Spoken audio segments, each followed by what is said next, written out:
Hi, I'm Josh McGrath. I'm Andrew Haas. And this is the Ardent Pursuit Podcast.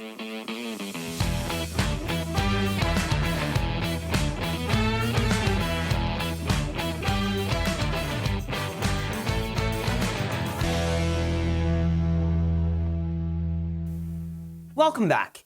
I want to read a favorite comment from last week. This is from user @BaldMafia.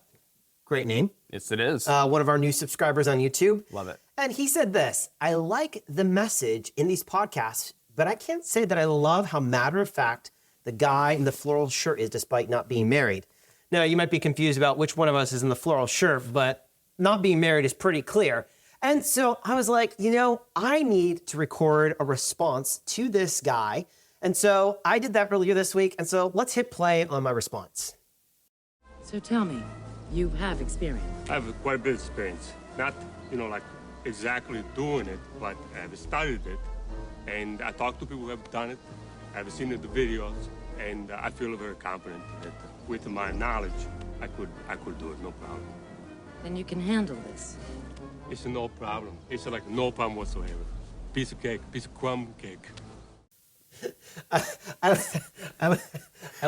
That was such a great response. Thank you. It's like a piece of crumb cake, It's me. Beautiful. I can talk about marriage all day long. Yes, I've you can. got this down. I'm a professional. I know some people. But honestly, we love hearing from you guys. Whether you're leaving a comment on social media or sending us an email at contact@ardentpursuit.fm. And for anyone watching this, you have probably noticed the latest addition to the set here. Mm-hmm. Check this out.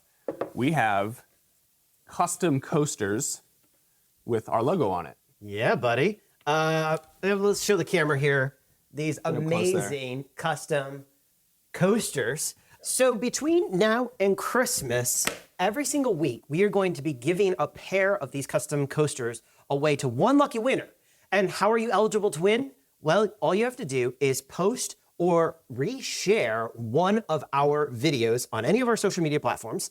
And obviously tag us so we know that you've shared it, and tag 3 friends. And then each week we will announce our winner, and then we'll get your address, we'll DM you, and then we will ship those to you. I'm very excited about these. Yes. They're pretty amazing. They obviously They're have great. radically changed the set here. It's completely different. I feel like amazing. I don't even recognize this place anymore. So today's episode is titled Baggage and When to Get Out. So Andrew, I think we should start by defining what baggage is. Well, we define it this way: the unresolved negative experiences of your past.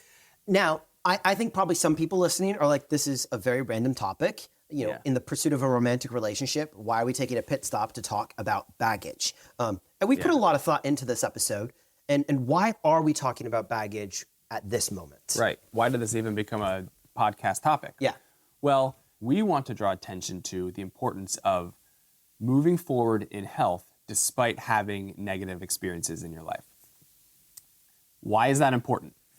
In the dating phase, it might be less important. I would argue it's still very important. But where it really matters is actually later, should you get married, there will be plenty of negative experiences. And so what you're trying to figure out now is how well can someone handle negative experiences? Because in marriage, part of the marriage process, part of living life with somebody, is dealing with negative experiences in a way that doesn't drag you down, doesn't drag the other person down, that ultimately you and your spouse will be better off despite the negative that occurs. Yes, because, when you're pursuing one another in a romantic relationship, it's all, rainbows, roses, and unicorns. The other person can do no wrong. They're just so perfect. But you're going to get married, and there will come a day where that person, that perfect person, is actually going to be somebody that annoys you, that frustrates you, that offends you, that lets you down, that hurts you.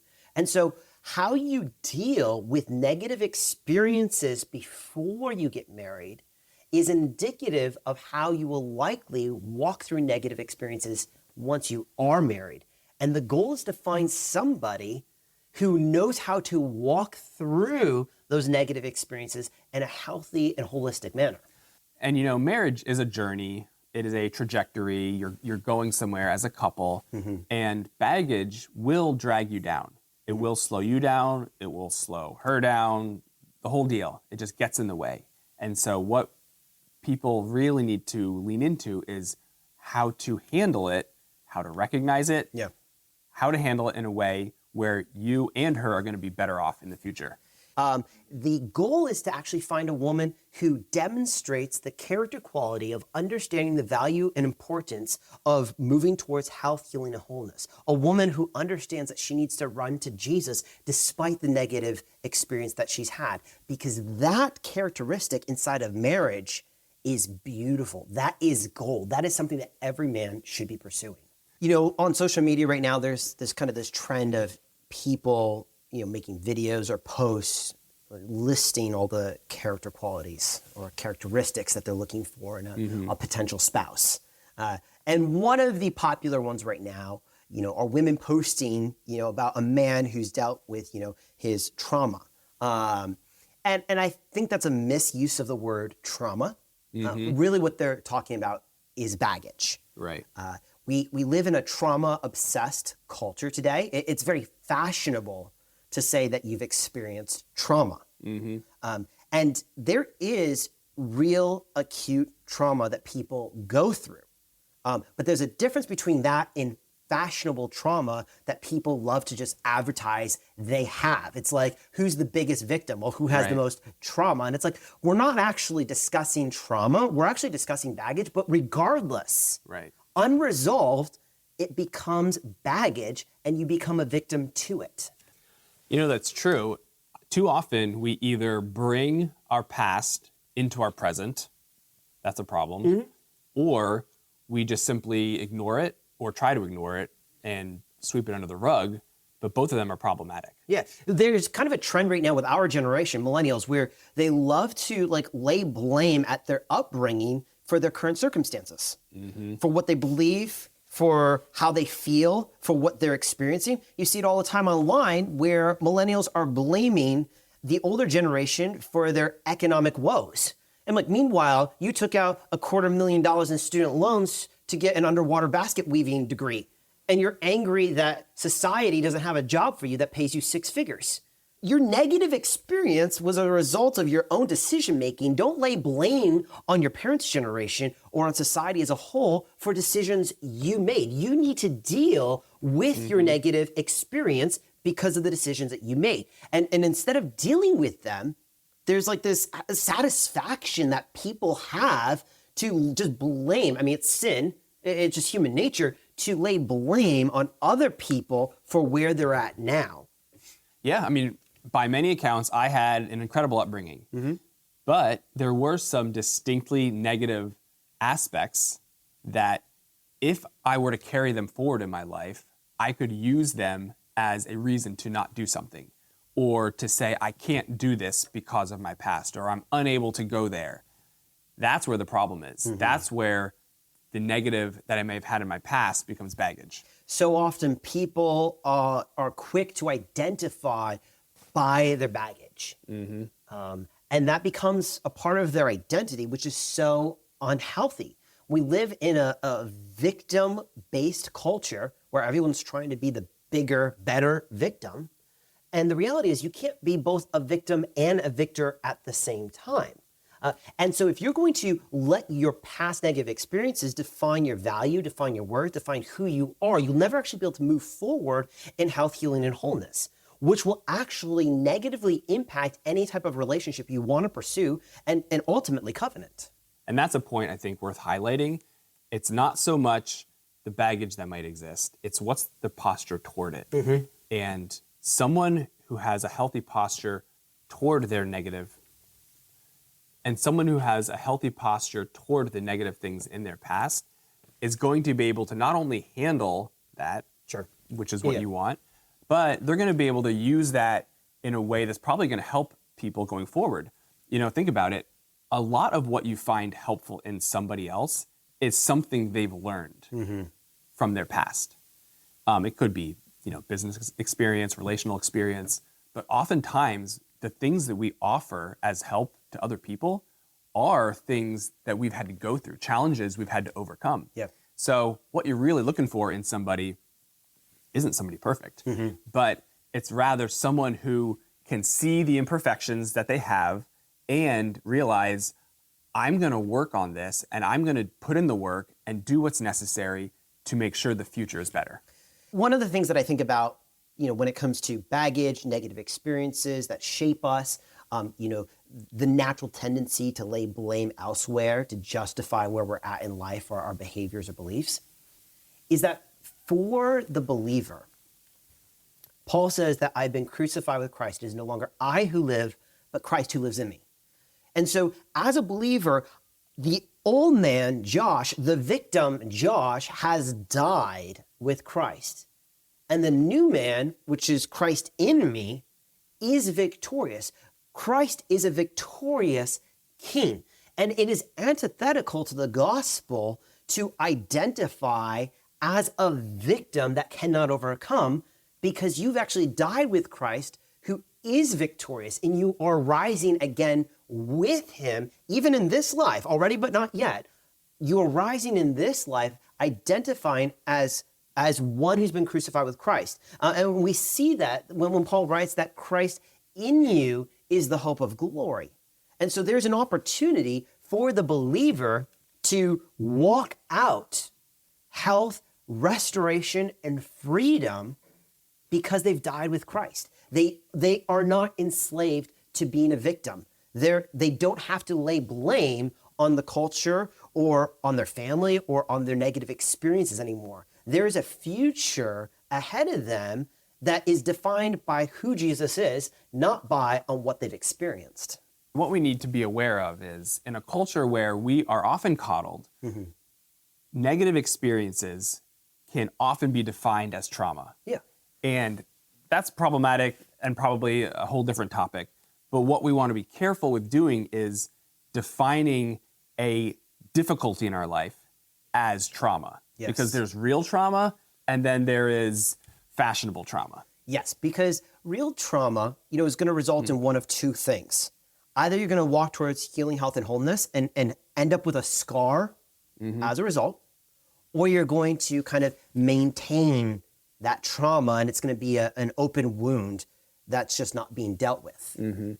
Whereas baggage is just a negative experience that has gone unresolved that now does influence your behaviors and beliefs. And it's a willful choice to be influenced by that negative experience, because instead of taking ownership over that negative experience and saying, I'm not going to be defined by it, what we do as a culture today is we let those negative experiences define who we are. We let those negative experiences define our value. We let those negative experiences define our worth. We let those negative experiences define the trajectory that we're headed in. And the reality is this: you can't be a victim and a victor. Yes. And baggage will always hold you back and put you in a victim mentality. Too often, we become a victim of our past experiences. And we want to challenge people to change the trajectory of your life so that you are not a victim of your past. Because everyone wants to find the perfect spouse. I see it all the time. I just want to find my person to love. I'm like, well, the person that you want to love is going to be a broken, sinful individual. You're not going to find the Prince Charming of your dreams. However, you can look for a person who is able to pursue Jesus, submit his or her life to him, and to be able to always, to the best of their ability, walk in health, healing, and wholeness. That, to me, I think is probably the biggest value add in any relationship, whether it's just a friendship or a romantic relationship, is somebody who knows how to do that. You can overcome anything when two people are postured towards a trajectory of health, healing, and wholeness. Right. The goal is not to find the perfect person. Yeah, your goal is to find someone who is pursuing the perfect one, Jesus. Yes. When you find someone who is able to do that, willing to do that, submitting her life to the perfect one, that's going to change everything about a romantic relationship. That's going to change everything about a marriage. And unfortunately, too often, what I've witnessed, I'm sure you have as well, men can be very attracted to a woman with baggage. And again, that's not a problem on its surface. Sure. What a guy needs to be careful of is this idea that he's the savior, that he can fix her, that he can change. It's about him and he's the hero. Yeah. And I got this, I can do it. The damsel in distress. Right. Yeah, he's coming in to save her. Yes. Walk forward with confidence and with purpose, for sure. But recognize you're not going to be the one to fix her. You're not going to be the one to change her ultimately. I've heard it put this way: don't marry a project. Yes, well said. All too often, I think that, particularly for men, we're solution oriented. We're problem solvers. And so when you are in a relationship with a woman who maybe has a bunch of baggage, you can easily fall into the temptation of believing that you're going to lead her out of that baggage. But you might be part of facilitating, encouraging her towards health, healing, and wholeness. But ultimately, she's got to do the work, and it's her relationship with Jesus that's going to bring the freedom, that's going to equip her to ultimately realize health, healing, and wholeness in her life. And the day will come in marriage where the guy is the hurdle that she needs to get over. And so you might think, oh, in dating, I'm going to help her get over all these hurdles, all these problems in her life. Well, in marriage, if you're the hurdle, if you're the problem, and that will happen. 100% is going to happen. And what you want is someone who knows how to lean into problem solving and has the ability, at least on her own, to initiate that process. And ironically enough, often the more relationships that you're in, the more people you date, the more baggage you carry from each relationship. There are unresolved negative experiences that then influence your beliefs and behaviors with the next relationship. And I think part of the problem that our culture faces today with the relationship crisis that we're experiencing across our nation is the fact that people have had so many negative experiences that have gone unresolved. People actually don't know how to move towards health, healing, and wholeness. And even for many Christians today, they're not running to Jesus to deal with their negative experiences. They're actually content to be defined by those negative experiences. And so what it creates is this toxic culture of dysfunctional relationships. And we wonder why the divorce rate is so high. Well, so many people are entering romantic relationships and they're pursuing marriage on artificial temporary things, not understanding the true value, which is a person, a woman, a man who understands how to deal with negative experiences and move towards the things of Christ, to move towards the things of the kingdom that really do set up marriages for longevity, that can flourish, that can prosper and build the kingdom. So how do we spot signs of baggage? It's important for anyone, particularly in a romantic relationship, to be able to identify baggage, not only in themselves, but in people around them. And particularly when you're pursuing a romantic relationship. Yeah. And we've defined baggage as the unresolved negative influence of past experiences. And that often looks like, responding in a defensive or emotional way when confronted about beliefs or behaviors. And that can show up in a whole host of ways. For example, unwillingness to listen, defensiveness, denial, projection, shutting down, negative self-image, fear of abandonment, trust issues, and others. And then the list goes on, yeah.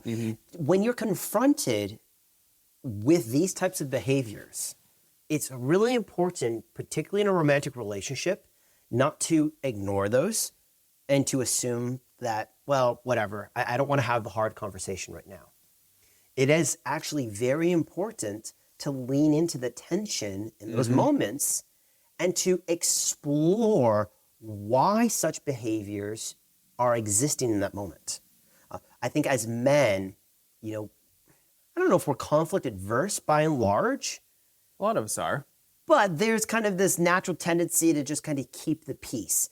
I think men buy into the lie that is, happy wife, happy life. And I think that kind of flows down even into, romantic relationships in the dating phase where it's like, hey, my job is to make sure she's happy. Well, that actually is not your job. That should not be your goal.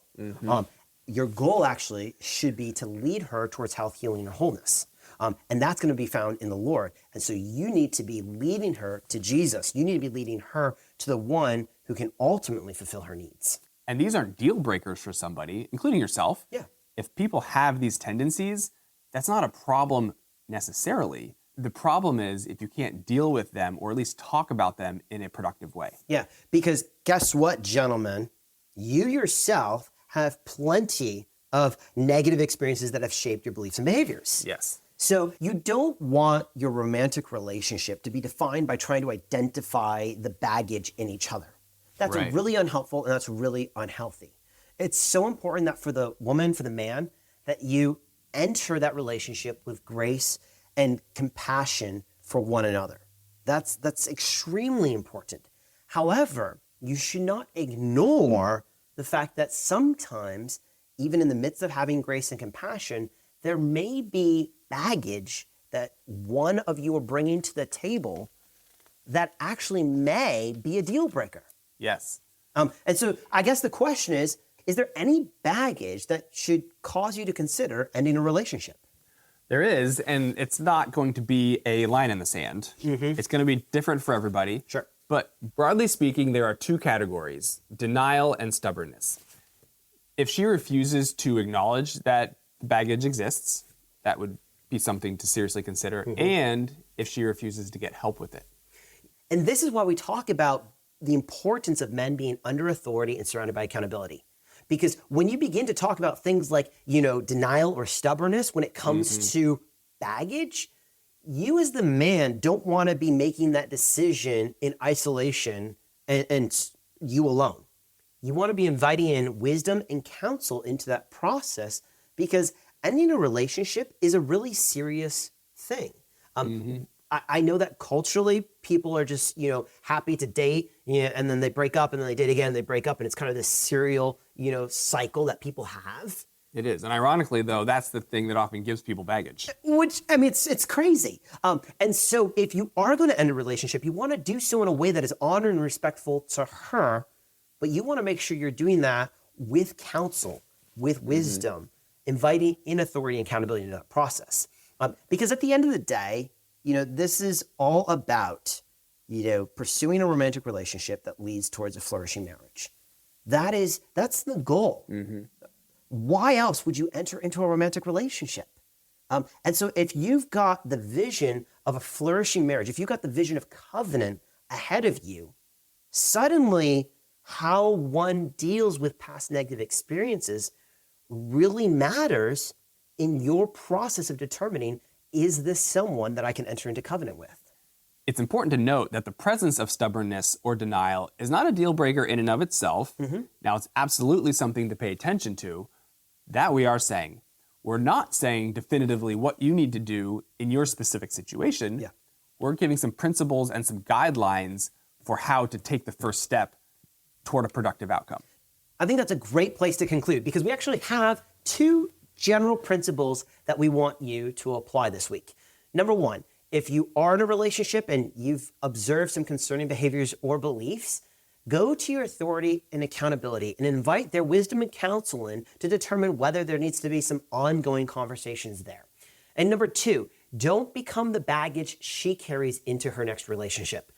This is why we talk about, having purpose, having vision for covenant, to not just date endlessly. Why? Because we don't want you to become the baggage that influences her next relationship.